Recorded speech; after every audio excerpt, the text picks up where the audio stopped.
Enggak bang, masih ada tuh.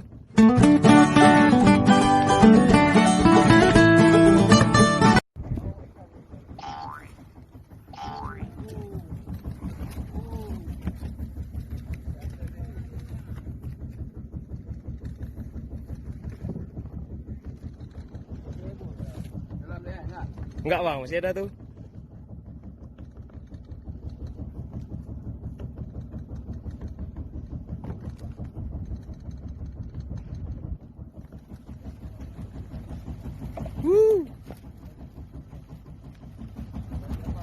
Kok main-main sini dia bang?